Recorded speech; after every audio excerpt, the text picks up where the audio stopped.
안녕하십니까, 백평입니다.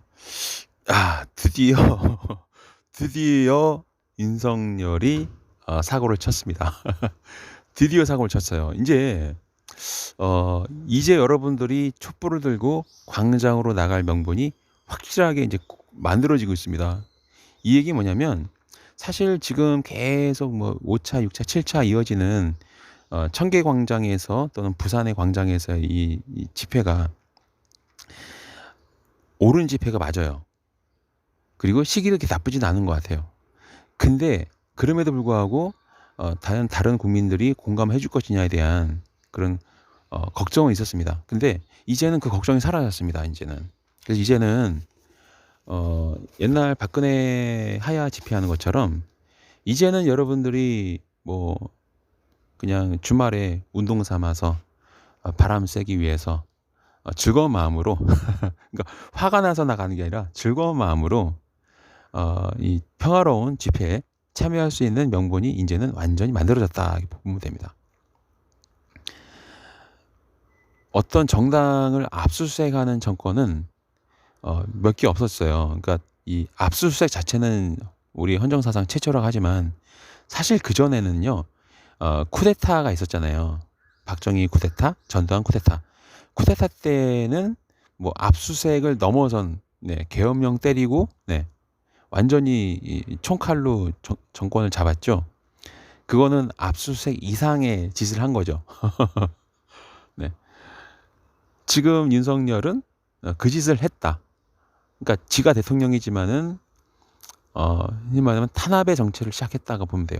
이 정치 탄압이라는 용어가 그동안 엄청나게 정치권에서 많이 사용이 됐었습니다. 근데 이 정치 탄압이 그냥 정치적인 발언인 경우도 많았어요. 그러니까 툭하면은 정치 탄압하면서 야당 탄압, 뭐 여당 탄압 이렇게 해 가지고, 탄압이란 말이 그냥 정치적인 어떤 반대의 목소리인 경우가 많았는데, 이번엔 진짜 탄압이에요. 이거는. 네.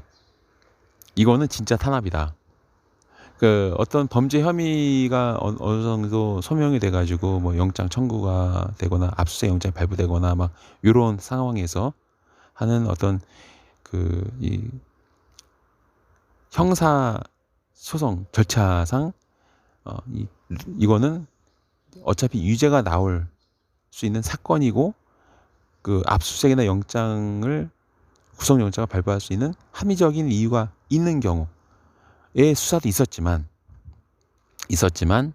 이번에 민주당사 압수수색은 정치 탄압이 확실하게 맞고, 그다음에 대장동 관련해서 계속 이재명 이 대표에 대해서 이제 수사를 막 진행하고 있잖아요. 이것도 정치 탄압이 확실하게 맞습니다. 제가 단 한 번도 빈말한 적 없거든요, 저는. 그러니까 심지어는 민주당을 비판하는 말도 하는 사람인데, 어 즉 진영 논리에 의해서 민주당을 뭐 편들기 위해서 이 방송하는 거 아니거든요. 그야말로 진실에 기반해서 객관적으로 방송하는 게 이 백평 아닙니까? 이번에 그래서 윤석열이 사고를 제대로 쳤다. 이제는 그 윤석열 퇴진을 공개적으로 외쳐도 되는 이제 환경이 만들어졌습니다. 이 영상을 이제 제가 이제 이거저거 뉴스를 봤는데 한 가지 재미있는 점도 있긴 해요. 첫 번째는 그 압수수색이 전격적으로 이루어졌는데 그 현장에 보니까 야당 탄압이라는 그 조그만 이 플래카드를 들고 있는 의원들이랑 당원들 모습이 보였어요. 그거를 보는데 조금 드는 생각이 뭐냐면, 압수수색 들어올 거 알고 있었나? 저거 언제 준비했지? 왜냐면 저도 집회를 많이 주도했던 사람이잖아요. 그러니까 보통 이 프린트 맡기면 그게 새벽에는 불가능하고, 아니면 뭐 민주당 자체 내부에 뭐 그런 출력기가 있어 가지고 바로바로 뽑을 수 있으면 또 괜찮긴 한데, 아니면은 그전에 쓰던 거를 가져오신 건지, 아마 인제 그전에 쓰던 거, 야당 탄압 중단이라는 그 플래카드는 아마 쓰던 게 있었을지도 몰라요. 제가 얼핏 보기에는 그게 옛날에 쓰였던 것 같기도 하거든요. 근데 재밌는 건 어쨌든 그게 어쨌든 참 빠르게 준비가 되었고, 그리고 마치 압수수색이 들어올 거를 알고 있는지 모르겠지만 누군가는 알고 있어서 그게 준비된 거 아닌가라는 재미있는 생각을 해봤습니다. 아마 근데 제 생각은 아마 틀릴 거예요 아마. 근데 대신 저도 잘 알아보진 않았지만 순간, 왜냐면 이게 되게 중요한 말인 게, 일반 국민이 봤을 때는 그게 어떻게 보냐면 압수수색 들어올 줄 알고 있었나? 네. 그러니까 어 일반 국민은 그렇게 생각할 수 있다는 거예요. 그러니까 뭐지? 그러니까 이게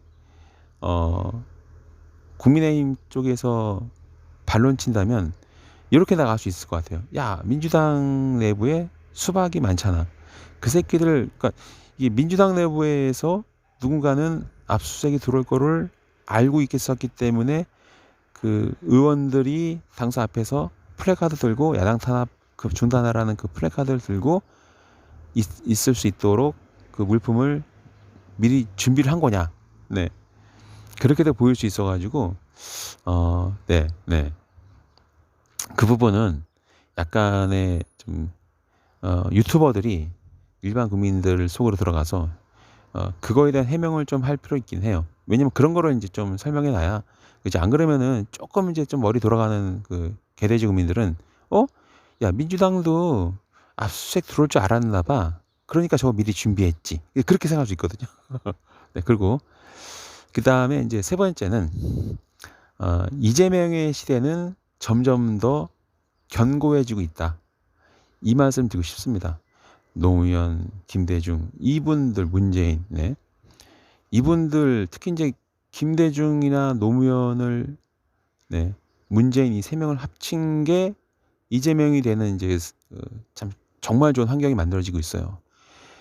검찰이나 특히 대통령이나 집권 정부로부터 탄압을 받는 정치인은 아주 그냥 그 지지율이 급상승할 수 있습니다. 나중에 대선 때요.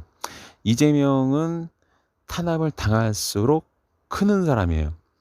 성남시장 때도 그랬고 경기도지사 때도 그렇고, 이재명을 공격하는 거는 이재명을 도와주는 거다. 그러니까 위기에 강한, 그러니까 민주당 대통령들의 특징이 뭐냐면, 특히 이제 이재명 의원은, 대표는 김대중의 길도 좀 가고 있어요. 얼마나 많은 절대 권력으로부터 김대중 네, 전 대통령이 탄압을 받았습니까? 목숨에 살해당할 위기도 여러 번 겪었잖아요. 그래서 전 세계적으로 유명해진 거예요, 더. 네. 정치인은 잔다르크와 같아서 탄압을 당하고 공격을 당할수록 이목을 받고 주목을 받고 사람들이 관심을 갖고, 그걸 이겨냈을 때 우리는 박수를 칩니다. 그리고 눈물을 흘려요. 와, 일반인이라면 견딜 수 없는 저 어려움을 저 사람은 이겨내겠다. 한국 사람은요, 또 이 인간은 보편적으로 하지 못할 정말 이 극단적으로 어려운 상황을 이겨내는 것을 굉장히 아름답게 보는 성향이 있습니다. 본능이 있어요. 그래서 역사 속에 남아있는 그 유명한 인물들은 다 어려움 속에서 빛을 발하는 사람들이 많습니다. 그걸 우리는 영웅이라고 부르죠. 지금 이재명은 영웅이 될 수 있는 환경을 지금 만들어 가고 있다. 그래서 윤석열이 무능한 거는 너무나 자명해지는 순간입니다. 정치적으로 제가 윤석열 같으면은 이재명 저렇게 때리지 않아요. 그냥 이재명이 하는 거 없이 국회의원 지낸 걸로 이렇게 하게끔, 네, 그렇게 하지, 저렇게 막 이재명을 타겟 잡지 않습니다. 근데 예를 들면 만약에 박정희 전두환이 김대중을 막 죽이려고 하지 않았다 한다면, 김대중은 그냥 평화를 외치고 막 그런 그냥 의원이 됐었을 거예요 아마. 근데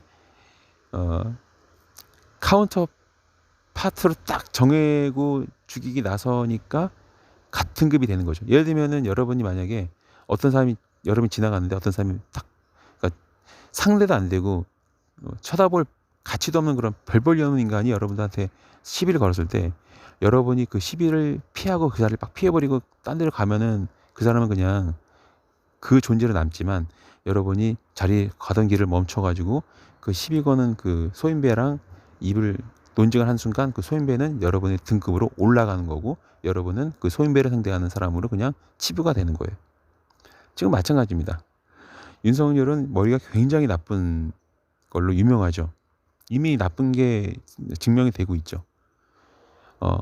방송사를 건드려서 네, 막 항의 시위를 하러 방문하고 국민의힘 의원들이 방송사에 대해서 막 공격적으로 얘기를 하고 이제 이재명 때리고 민주당사 압수수색 네, 이런 정권은 네, 민주당이 어떤 정당입니까? 그 절대 권력 군부 독재 한 거에서 민주화 운동으로 성장한 정당입니다.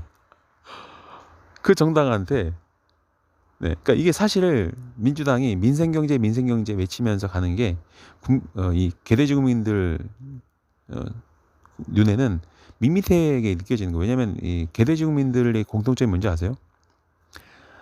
하루 종일 아침부터 새벽부터 저녁까지 노가다 뛰다가 책을 보는 게 아니라 술, 담배, TV 뭐 이런 거 아니면 노래방 뭐 아니면 뭐 도움이 있는 뭐 노래방 뭐 주점 네 그러니까 알코올, 흡연, 성 그다음에 이런 거 게임 이런 거 하다가 자고 또 일을 하고 이게 반복되는 사람이라 즉 자극적인 거에 굉장히 길들어진 사람들입니다. 그렇기 때문에 민생경제라든가 막 이런 거를 외치는 민주당은 밋밋하게 느껴질지도 몰라요. 근데 이렇게 이제 막 윤석열 정권으로부터 탄압을 받고 공격당하는데 민주당이 그거를 풀어나가고 그 과정은 이 계층한테 먹힌다는 거예요. 왜? 재밌잖아요. 그리고 또 하나, 이 개대주민들 흔히 말하면 윤석열 뽑았던 사람들이 왜 윤석열 지지했습니까? 윤석열이 두들겨 맞으니까 지지한 거예요. 동정표. 그리고 왜냐면 일반 국민들은 맨날 직장에서 때려 맞지 않습니까? 두들겨 맞거든요. 막 맨날 막 탄압 당하고, 네, 잔소리 듣고 막, 네, 갑질당하고. 민주당이 두들겨 맞을수록 그 표심은 민주당한테로 간다라는 겁니다. 항상 정권 교체라는 거는 한쪽의 힘이 뭔가 막 강성해지고 한쪽이 약해 보일 때 약한 쪽으로 동정표가 가는 거예요. 네. 근데 민주당이 야당이 되고 아주 많은 의석수를 가졌지만 뭔가 막 탄압을 당하고 압수수색 당하고 공격당하고 막 윤석열이 막 커 보이고 하면은 표심은 민주당한테 갑니다. 그게 자연의 법칙이에요. 균형을 이루고자 하는 거는 자연의 불변의 법칙이다. 네, 봄, 여름, 가을, 겨울이 없고 뜨거운 열지방이 있으면 혹한에 한랭한 그런 지방이 있는 것처럼 지역이 있는 것처럼 균형이 막 있어요. 음과 양의 조화인 것처럼 저는 살면서 한 번도 그 균형이 깨진 걸 본 적이 없어요. 균형이 깨질 때는 행성이 폭파되는 거예요. 그죠? 하지만 폭파되고 나면 다시 또 다른 생명이 행성이 생기더라고요. 이건 물리학적으로 이미 수억 가지의 증거 자료도 있지 않습니까? 사진, 영상 같은 게. 별이 폭파되고 나면 다시 또 그 사이에 새로운 별이 다 탄생합니다. 신기하게도. 음양의 규형은 한 번도 그 절대 불변의 원칙이라고 생각을 해요. 그래서 윤석열이 굉장히 정치적으로 무능하고 멍청하기 때문에 이번에 또 점점 더 사고를 치고 있다라고 보면 됩니다. 앞으로 일어날 수 있는 일들은 뭐냐면 이제는 다른 유튜버들도 말씀드리고 있지만은 경제가 심상치가 않아요. 저도 주식 투자를 좀 하는 사람이지만 윤석열 정권 들어가지고 아주 그냥 장난 아닙니다. 진짜 지금은 네, 거래를 거의 못 하고 있어요. 저는 법인이 아니기 때문에 공매도를 하지 않단 말이에요.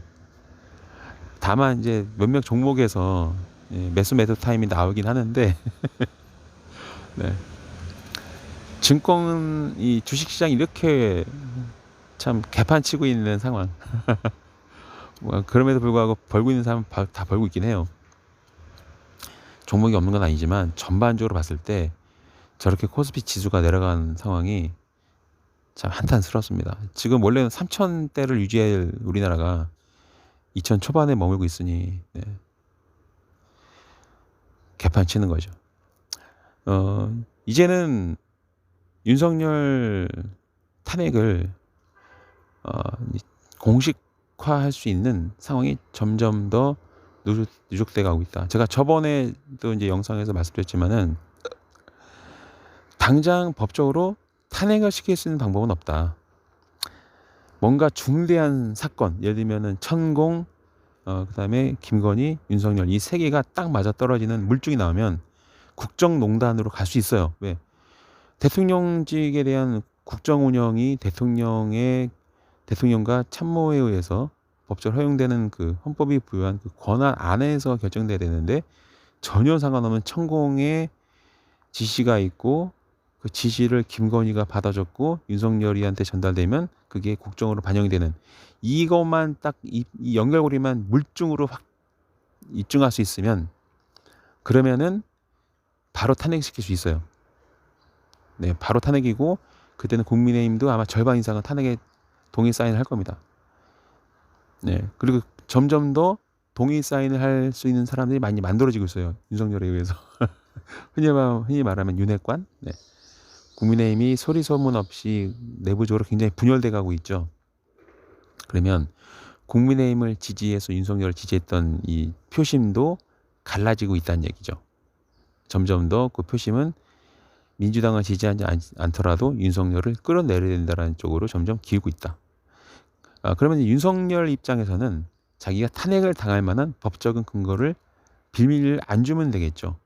그래서 윤석열의 마음은 어떤 마음이냐? 검사 생활할 때랑 똑같아요. 검사들은 지지율이나 여론 이런 거 신경 쓰지 않고 그냥 그 직이 유지가 되는, 법적으로 문제만 없으면은 철밥통이란 말이에요. 윤석열은 자기를 지금 철밥통 공무원 생각하고 있다고 보시면 돼요. 그래서 법적으로 문제가 없는 한, 빌미를 주지 않는 한 나는 지지율이 5% 나와도 대통령직을 유지할 것이다. 그게 윤석열의 마음이란 말이에요. 제가 그래서 그 시민언론 더 탐사 이게 참 잘하고 있다 말씀드린 이유가 뭐냐면, 그 천공, 김건희, 윤석열 이 세 명의 관계를 계속 취재해야 돼요. 제가 어떤 유튜브 채널을 홍보했던 게 몇 개 안 되죠. 처음에는 빨간화재를 되게 지지했었고 또 홍보했었고, 두 번째는 제 인생의 참 최초이자 최후의 실수, 결정적인 실수가 이제 시사타파 예전에 잠깐 지지했었던 거, 그게 내 인생에 되게 5점이었고 그 더러운 방송, 아유 개 같은 방송이지 아주. 그게 제가 정말 실수했던 거고, 그 다음에 이제 제가 이제 계속 칭찬하는 게 시민언론 더 탐사예요. 그 다음 뉴스타파, 이 네 개를 지금 제가 칭찬하고 있습니다. 왜냐하면 되게 똑똑하게 일 잘하고 있어요. 이 김건희, 천공, 윤석열 이 세 개의 관계가 규명이 되면은, 입증이 되면은, 그거는 국정농단으로 바로 탄핵입니다.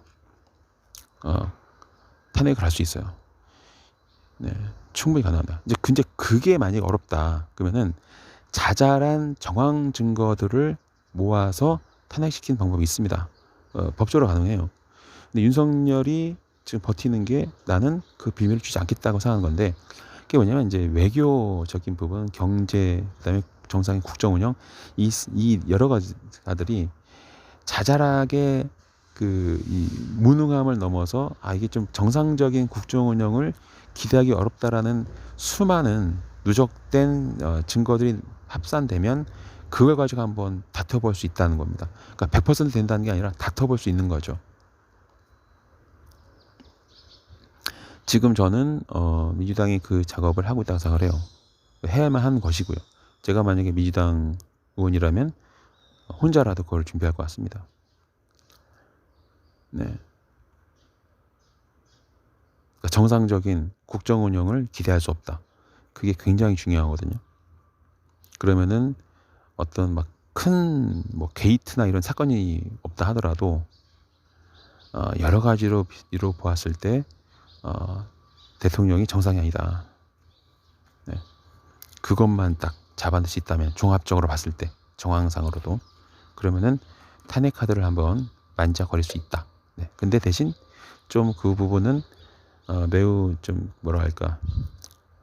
시간이 좀 걸린다. 한 2년 정도 됐을 때는 누적 개수가 말해주지 않을까. 그리고 경제가 이제 망가지기 시작하면 그때는 사법부도 견딜 수가 없습니다. 경제가 막 무너지고 나라 경제가 막 서민들이 막 죽어나가고 누가 봐도 이거는 외신들에서 막 대한민국 이상하다 할 정도로 망가지기 시작하면, 총체적인 난국에 접어들면 그때는 법이고 나발이고 필요 없이 뭐 입법, 사법, 행정 상관없이 하여튼 사법부도 그때는 이 대통령을 당장 직무를 정지시키는 게 국가의 존망이라는 위기를 극복하는 데 벗어나는 데 중요하다. 네. 그런 정치적인 어떤 판단까지 하게 되는 경우도 올 수 있거든요. 하루빨리 제가 지금 벌여놓은 사업들이 좀 안정화되고 그래서 어느 정도 시간이 좀 나오면 이제 좀 옛날처럼 방송을 또 하고 싶어요. 아직은 그게 안 되네요, 이제. 자, 어쨌거나 뭐 때가 되면 다시 이제 저도 스튜디오 안에서 여러분들과 생방도 하고, 생방은 지금도 할 수 있긴 하지만 근데 아직은 네, 제가 버려놓은 일들이 정상화되지는 않았어요. 자, 그러면은 나중에 또 다른 주제를 가지고 할 말은 참 많아요, 그렇죠? 네. 정치적인 해석을 하고 논평하는 게 지난 5년 동안 해왔던 일인데 그걸 이렇게밖에 못하게 돼서 저도 좀 많이 아쉬움이 났는데 어쨌거나 네, 그날을 전까지는 이렇게 일단 간이 스튜디오 네, 이렇게라도 정치적 목소리를 내도록 하겠습니다.